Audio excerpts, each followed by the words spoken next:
हरे कृष्णा। गीता अमृतम में आप सभी का स्वागत है। तो हम आ गए हैं भगवत गीता अध्याय 5 श्लोक क्रमांक 2। पिछले श्लोक में हमने देखा कि अर्जुन की एक क्वारी थी कि कर्म संन्यास और कर्म योग इन दोनों में से अच्छा कौन सा है, which is best, please tell me, वो भगवान से कहते हैं और भगवान इसका आंसर देते हैं। तो भगवत गीता अध्याय 5 श्लोक क्रमांक 2।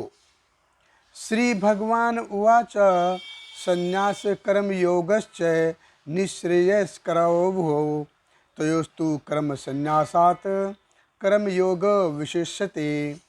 श्री भगवान ने उत्तर दिया, मुक्ति के लिए तो कर्म का परित्याग तथा भक्ति में कर्म यानी कर्म योग दोनों ही उत्तम हैं, किंतु इन दोनों में से कर्म के परित्याग से भक्ति युक्त कर्म श्रेष्ठ है। देखिए, हम देखते हैं कि भगवान कृष्ण कहते हैं कि कर्मों के परित्याग से भक्ति में कर्म करना ये हमेशा ही श्रेष्ठ है, हमेशा श्रेष्ठ है। अगर इस श्लोक को अगर हम कॉन्ट्रास्ट के रूप में देखें तो अध्याय 2 में भगवान बुद्धि योग पे भी बोले और कर्म योग पे भी बोले। तो अर्जुन ने पूछा कि विच इज़ बेस्ट, बेस्ट कौन सा है उसमें। तो भगवान कृष्ण ने कहा कि देखो, ऐसा नहीं है कि कौन सा अच्छा है, दो रास्ते हैं, अलग अलग व्यक्ति अलग अलग रास्ते अपनाते हैं, ये एक ही जगह पे जाने के दो रास्ते हैं, लेकिन जो लोग बुद्धि योग को अपनाते हैं वो ज़्यादा बेहतर है। देखिए, इंद्रियों के स्तर पर जब हम काम करते हैं तो ये कर्म योग है। तो भगवान ने ऐसा नहीं कहा कि ये अच्छा है और ये नहीं, उन्होंने बोला कि दोनों रास्ते हैं एक ही जगह जाने के और अलग अलग व्यक्ति जो हैं अलग अलग रास्ते अपनाते हैं। लेकिन यहाँ पे भगवान कहते हैं कि कर्मों के परित्याग करने से भक्ति में कर्म, भक्ति से युक्त करना श्रेष्ठ है। यहाँ पे भगवान बिल्कुल पिन पॉइंट आंसर दे रहे हैं कि वहाँ पे भगवान ने बोला ये करो या वो करो, ये व्यक्ति की चेतना पे डिपेंड करता है कि कैसा है। लेकिन यहाँ पे भगवान ऐसा नहीं बोलते, भगवान यहाँ पे बोलते हैं कि केवल कर्मों के परित्याग करने से अच्छा है भक्ति में कर्म करो, यानी कि कर्म करो भगवान के लिए, मेरे लिए कर्म करो। भगवान यहाँ पे बिल्कुल पिन पॉइंट आंसर दे रहे हैं। देखिए, क्या होता है जब हम कर्मों का परित्याग करते हैं और बिना सफिशिएंट शुद्धिकरण के, बगैर शुद्धिकरण के अगर कर्मों का हम त्याग करते हैं, जैसे हम देखते हैं आजकल लोग साधु जैसे कपड़े पहनते हैं, साधु जैसे घूमते हैं, साधु जैसे दिखते हैं, लेकिन उनकी चेतना पूरी असाधुत्व नहीं होती। साधुत्व मतलब चेतना शुद्ध होनी चाहिए। तो हमको कर्मों का परित्याग तभी करना है जब हमारी चेतना पूरी तरह शुद्ध हो जाए। और जब हम साधना करते हैं तो उस साधना करने से हमारी चेतना शुद्ध होती है, हमारा मन धीरे धीरे शुद्ध होता है।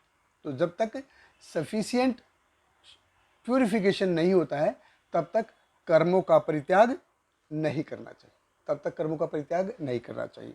देखिए, अष्टांग योग में भी क्या होता है, यम, नियम, आसन, प्राणायाम, इससे शुरू होता है और फिर प्रत्याहार, ध्यान, धारणा, समाधि, ये सब क्या है, ये सब शरीर से संबंधित है।